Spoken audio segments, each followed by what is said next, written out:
Lisa and I welcome Sierra Sil to our podcast. Got a grumpy old man in your life? Change that. Okay, not that way. Sierra Sil Natural Mineral Joint Pain Relief with a money-back guarantee at Shoppers, London Drugs, and the best health food stores. Head over to sierrasil.com, SIERRASIL.com. Use your code GF and get 10% off your purchase. Welcome to episode 34 of Gracefully and Frankly. I'm Lisa Brandt. I'm Erin Davis, and we are so grateful to you for joining us. I think gratitude is pretty much the attitude across the country for everyone who is not imperiled these days. It's a lot, and we're glad you're here. Thanks for coming along. We're going to talk about your sister's ordeal with fire so close, blowing through Kelowna and awfully close to her home and devastating so many others. Mm-hmm. And just what's it like when you are on the verge of evacuating and then you finally have to go? It must be terrifying. So I'm looking forward to hearing what your sister went through, and glad she's safe now and her family's safe and everybody's okay. Yeah, they are among the lucky ones in West Kelowna. It was just so devastated, and we're seeing more and more pictures as time goes on, and echoes of Yellowknife and, of course, of Lahaina. It's just so much. And there are other people across the country who've also been through this year, whether you're near Strathcona in Alberta or out in Nova Scotia earlier this year. It's just been an incredible, tragic year. So, yeah, we're going to talk about the good in people that Leslie witnessed. Also, I should mention my dad is faring just fine. He got up a few times that first night in evacuation and didn't know where he was. And then get this, he decided that mom died in a gunfight. Can you explain that one? No. Is he watching too many Westerns? I don't know. I mean, she had her aneurysm when they had MASH on the TV. So I don't know if something just finally clicked, but okay, that was weird. And a weird kind of a sideline, but that's dementia for you. Yeah. We're going to talk about aging and how those of us north of 60, as it were, are the hardest on ourselves, and how that voice has to stop and how we can do it. Plus, you got the sweetest gift from your in-laws. I did. They're really trying to push me a little bit with my drum activity. You know, I've been trying to learn the drums again. And again, I tried before. I didn't learn them before. And it's going a lot better this time, and they really want to help me with it. So, what's the band called, by the way? Bottonville is the Botten Band. Yeah. And the second band that my brother-in-law, he's the keyboard player and a vocalist for, is called KJ and the Motones. They play Motown and funk. Oh, the Motones. That's fantastic. Yeah. I love that. And speaking of things we love, this is an absolutely true story. And I know Kathy and Kim are hearing this for the very first time. When my sister was packing up her house to evacuate, taking along the 3 dogs and a cat, taking along her 2 adult children, considering taking along her husband. Leslie, when she got settled in at my sister Heather's that night, I said, "Did you bring your envy pillow?" And in all caps, she wrote, "Of course, tell them." And so we are telling you that of all the things Leslie left behind, she made sure that no matter where she slept, which was on a couch for a couple of nights, she had her envy pillow. And we talk about this, Lisa. We say you can have your 500 thread count sheets or whatever the ultimate is, or you can have your bed that was made by elves in the North Pole and stuffed with unicorn hair. I don't care what, but if you have a $10 pillow, you have a $10 sleep. Leslie slept on her envy pillow. Nice. That is just about all you need to know about what this pillow. And it was used. I mean, I gave it to her. I didn't even give her my new one because I use it. I'm not that good a sister. I got to get her one. She took it and she won't part with it. The husband still on the bubble. The pillow stays. And if you want more information, go to envypillow.com. Read all about all their products. And don't forget, you can get 10% off using the code GF and have a good night's sleep, no matter almost what. Don't leave home without it.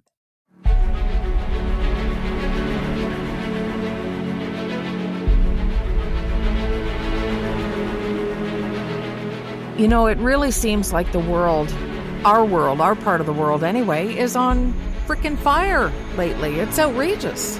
It is. It's unfathomable. And I shared a map of everywhere in North America, not including Mexico, that is in full flame right now. And it's unfathomable, but it's not unexpected. This is exactly the kind of thing that we were warned about 20 years ago. Scientists started warning about it in the 50s and 60s. And this is what happens when nobody listens.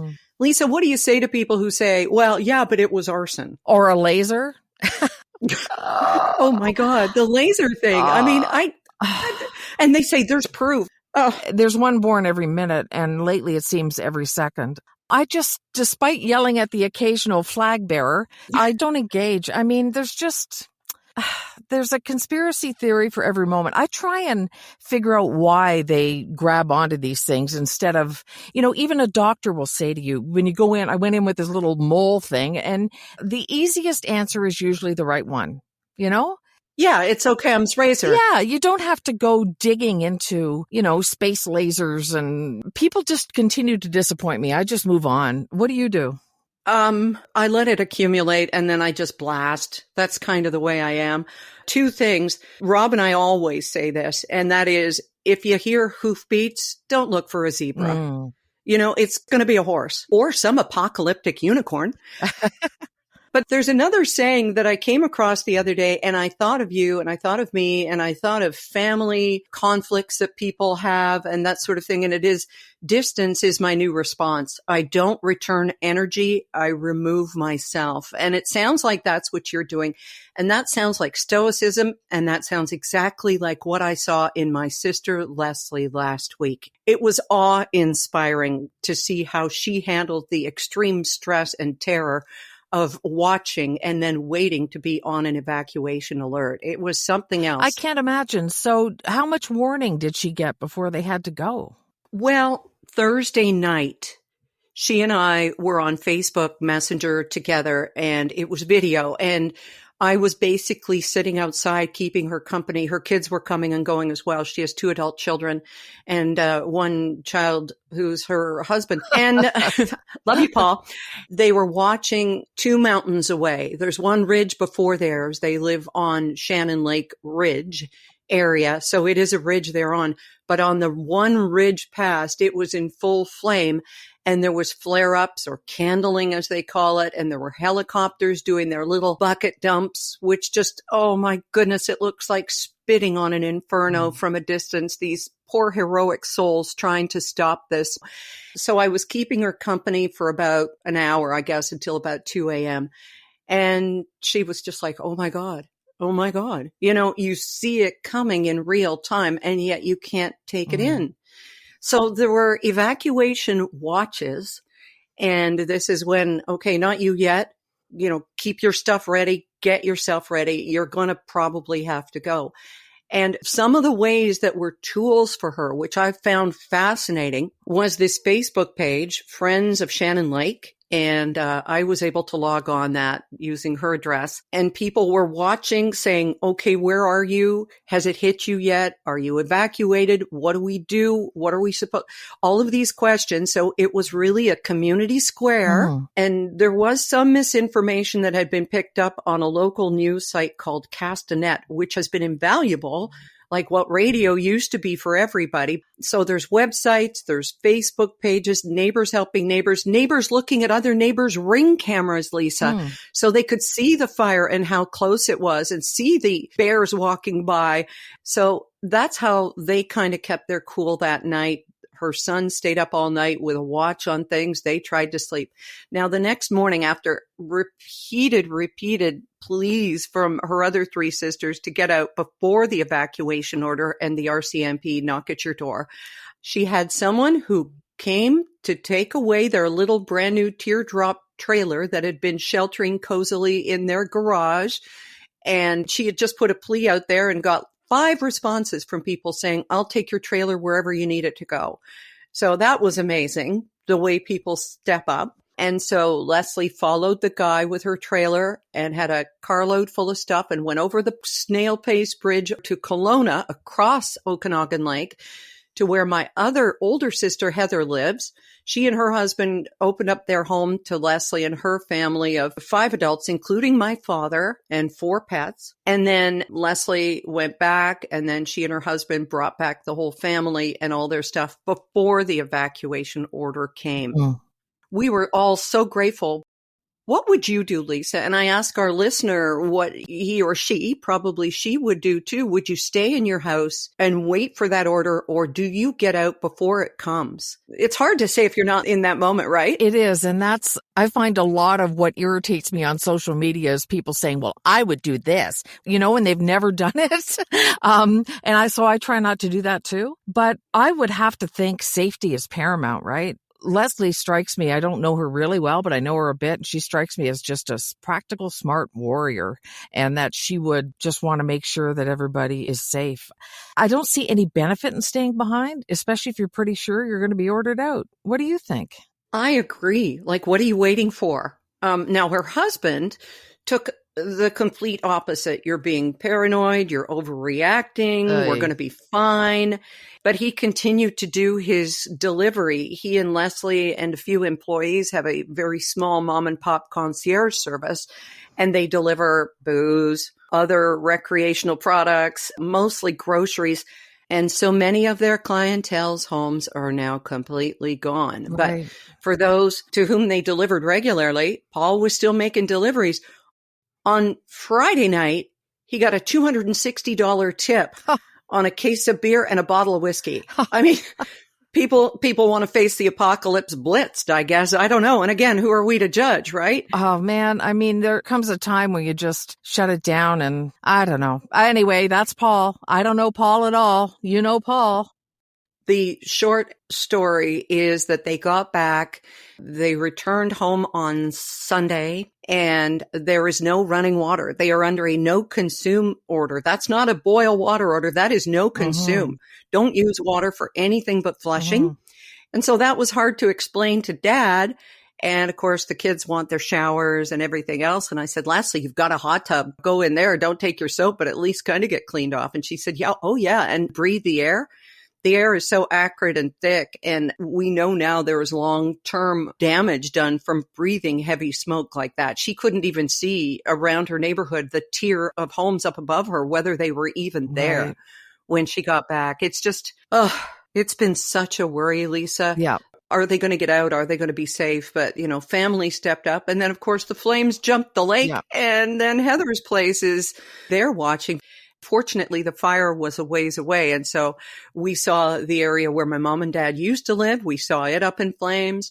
And it's just, well, again, we keep saying unbelievable, but this is playing out. Northwest Territories, an entire major city evacuated, and people coming down into British Columbia and Alberta trying to find safe haven. It's unbelievable. It really is. And coming on the heels of Maui, Lahaina. And I was fascinated by a photo from Lahaina of an entire neighborhood that was devastated except for one home. Did you see that? The house had a metal roof, and they think that because of the way fire moves, pieces of wood break off and hit another roof, that this house was completely spared, and that they had lawn around them. They weren't built to the edge of the lawn, as so many people do on their lots. And it's just an amazing looking scene where everything's gone but this one home. And, we've got a lot to learn about protecting ourselves and getting ready for the onslaught of Mother Nature now that she's decided to breathe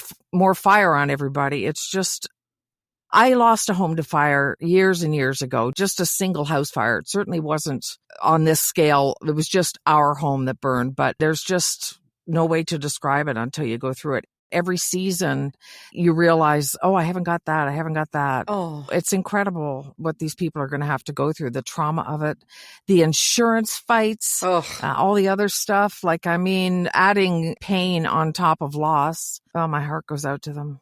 To all of them, to everyone who is suffering or worrying. And once I said to Leslie on Friday night when she was hunkered in place safely at my sister Heather's, I said, how are you feeling? What are you going through? And she said, it's just a house. I've got my family. I've got my pets. We're safe. It's just a house.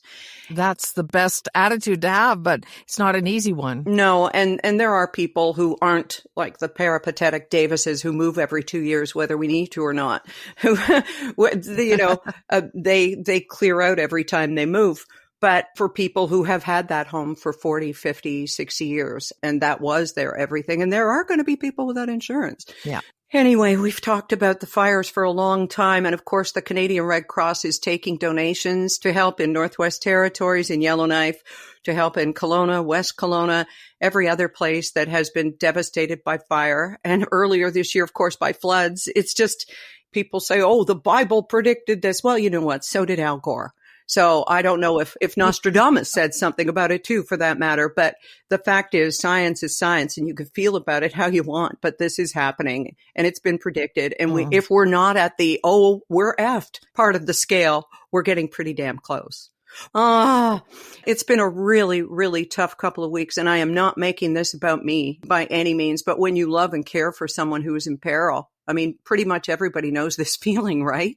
How long ago was your house fire? It was in the 80s, the mid 80s. It was mostly smoke damage, but smoke took everything out. It killed our dog. Oh, it was just beyond devastating. I mean, that was the worst part. But the second worst part was that a neighbor heard the smoke alarm go off, but didn't want to cause a fuss. So she didn't call anybody, come knock at our door, anything. And she stood there beside my burned home, holding her dog. Like, why are you telling me this with your live dog in your arms as mine is dead? I was so mad, Erin. I was just apoplectic. I was so mad. I had to walk away. So, if you hear something, say something was the lesson I took from that, Absolutely.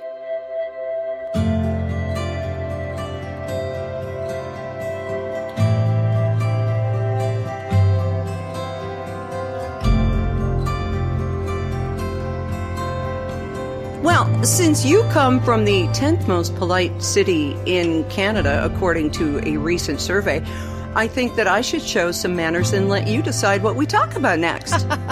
Want to talk about getting old? No. Let's talk about... I am not in the mood for this. Any of it for getting old, although it does beat the alternatives. We keep saying that it beats the alternatives.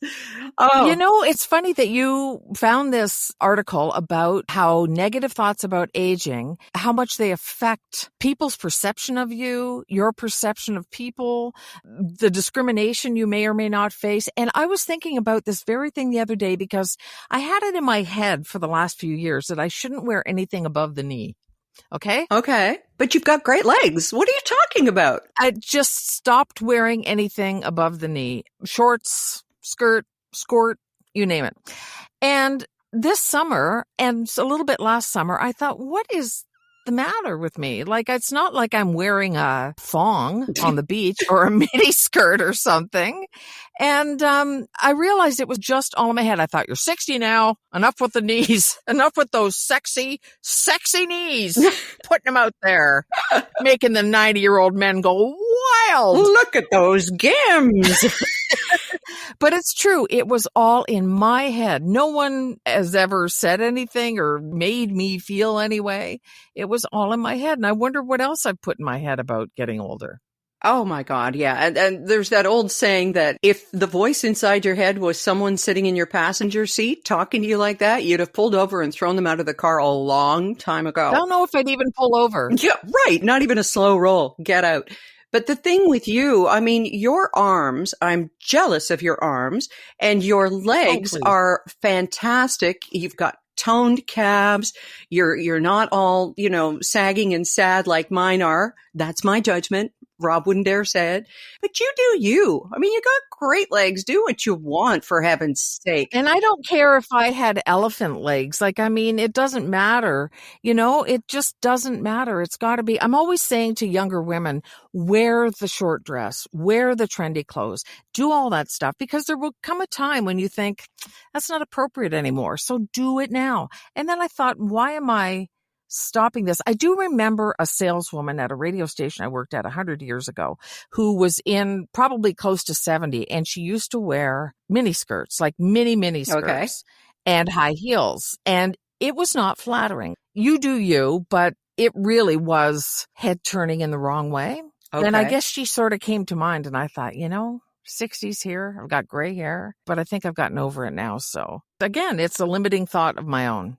Exactly. And this was the article in the Washington Post. And basically the gist of it was the old horror movie trope. The call is coming from inside the house. Oh. The attitudes, internalized ageism is the negative voice in a person's head that may push them to take extreme measures to look younger. We're looking at you, Madonna. Sorry, baby. Yeah. Or tell themselves they're having a senior moment every time they forget a name. These attitudes are nearly universal, Lisa. About 4 out of 5 between the ages of 50 and 80 subscribe to ageist stereotypes. And the irony is, in reality, the vast majority of older people feel like we're in good health and we're satisfied with our lives. But of course, in media, advertising, entertainment, we're forgetful, cranky, and frail. And technology. That's the other thing too, is that, oh no, she's going to the self-checkout. Oh no, she's pulling out her phone. It's going to be an hour and a half before she finds an app, which is not the case at all. Yeah, we are good on our phones, but the problem is that I hear those voices and I realize they're probably in people's heads, and then I get flustered and then I screw up. Yep. I get it. Ugh. I know. It's like the moment I think to myself, if I ever have a thought, everything is going great today, that's when I walk into the coffee table. I don't know why. So I understand that.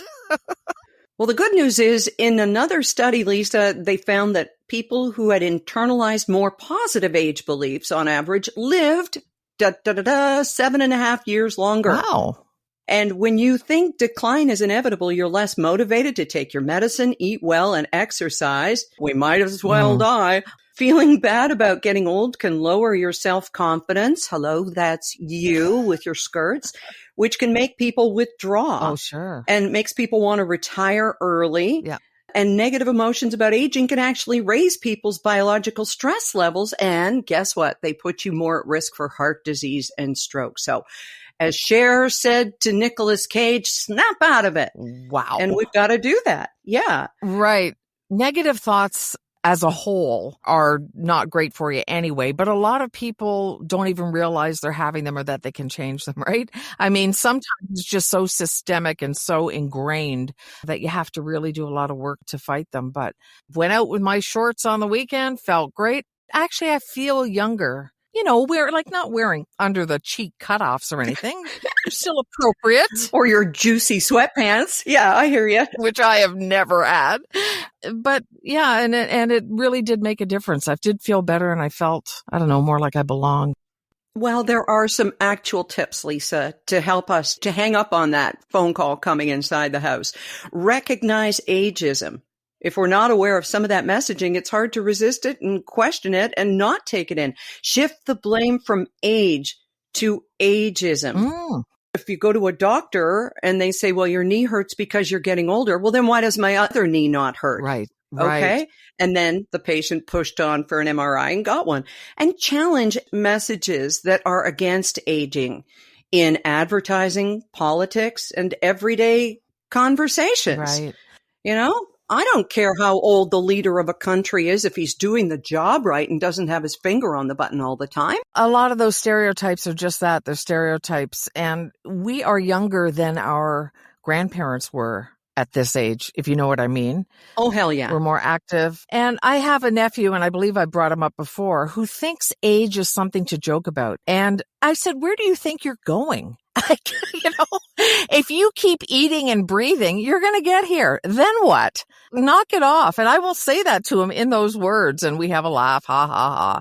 And I never thought that age was something to poke at for somebody. It's like, that's where I want to go, man. I want what you've got one day. I'm 60 and I know stuff. I've been places.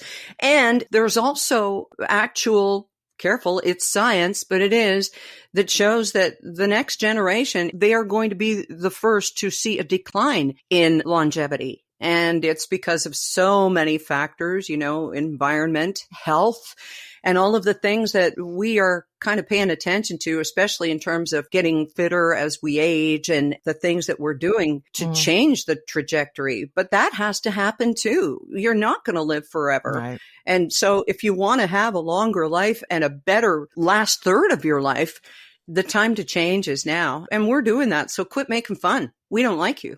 Yeah, you young whippersnapper. Get over here and I'm going to hit you with my bedpan. No. No. I'm going to hit you with my ski pole because I still ski. Right. So there. May not actually ski in real life. Great disclaimer. Actually, Rob's brother skis and he's in his 80s. Well, that's awesome. So that's pretty good. And he does it on purpose. It's not like he forgets and gets to the top of the hill and has to go down. Okay, see now, that's just wrong. Sorry. That was funny.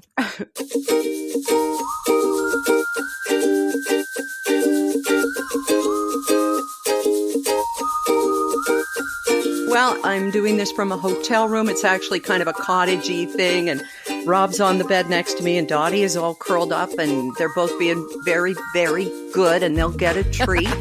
But this is my little getaway to a place called Pender Island, and I can't wait to bring you here. But you've had a busy summer, too, as we kind of look at the exit to August on its way. And I loved what you were doing last weekend. Oh, yeah. It was all about family music. On Saturday, it was my husband's siblings, the 5 of them. They play in a band together. They do a gig at the beginning of summer for a family get-together, and then one near the end. And this was the one near the end. And then on Sunday, it was the One Brothers' other band, which is a Motown band, doing their debut gig. Biggest turnout of the summer for this series. Oh. So, I did tell you I bought electronic drums, right? And I've been practicing. Yes. I chose a song that's going to be my first song because, I love Train. I know you love Train. You and Pat Monahan had a little, I don't know what to call it because you're not two guys. If you were, it would be a bromance, Yeah. But you... It might as well be. Yeah. You're pals, and I love the song Calling All Angels. And I happened to look at the video and I thought, oh my goodness, I can do that drum track. I can do that. It's simple. It's only got a couple little fills in it. I'm going to practice that until I perfect it. So I've been playing with Train almost every day on this one song. I happened to mention it to my brother-in-law, Colin, and he said, you've got to come and play with the family band. Can you imagine, Erin? It's like they are all lifelong musicians. I've had this drum kit for maybe 2 months. Like, I don't want to play in front of anybody. And I said, look, I've chosen a song that I'm working on and you guys don't play it. And he said, what is it? He goes, oh, great song. So he grabbed another brother and they went and worked it out on the piano and guitar. So now they're playing Calling All Angels specifically so I can come over and practice drums with them. Isn't that sweet? Oh, that is wonderful. You see, and that's the anti-aging in action. You're trying new things, doing things you've always wanted, following your passion, beat of your own drum, literally. I mean, gosh. Well, I spent a good 10 minutes begging him to rescind this offer and to not make me come and play because I'm like a monkey at the drum kit right now. I'm like, I'm not sure. If I can keep it going for 45 seconds, I'm lucky. And it's hard when you've never been a musician. Well, some would say I'm still not because it's the drums. Anyway, I just thought that was very sweet of them. And so I guess one of these days I'm going to go over and humiliate myself and let them help me. No, there's no humiliation. Please, please, please. Oh, how do we disabuse you of that? I don't know, because they're all really good. They get paid to play music, and I am just a person with sticks. Oh, that's so cute. Like the guy who replaced Dennis DeYoung, just a person with sticks. That was Gowan. He's a lifelong musician too. Anyway. Oh, I love it. Yeah, that's the support I get from the Outlaws, which I think is pretty great. Well, you're going to have to step into your discomfort zone even further because we are going to clamor for video. Oh, no. Yes. All right. Excuse me. I have to go practice. Okay. And on that note, and on that double dribble, tittle, or whatever it is that you all speak in drum lingo. Paradiddle? Paradiddles. That's right. I used to have quite a pair of diddles, but they're down to my waist now. See, now there's the kind of talk we're not supposed to do anymore. Anyway, so it's time to clam up and sign off. How's that? That sounds good to me. Thanks for everything this week. And that means moral support. I mean, always from you. Thank you for this and for making for a great episode 34. Not as cheery as usual, but sometimes life gets like that because it's what we're all going through. We're keeping it real. And we love to talk on our Facebook page, Gracefully and Frankly on Facebook, and are always happy when you come by and share your comments and thoughts. And thanks for doing that. We appreciate it very much. All right. Take care. We'll talk to you next week from who knows where. I'm Erin Davis. I'm Lisa Brandt. Bye.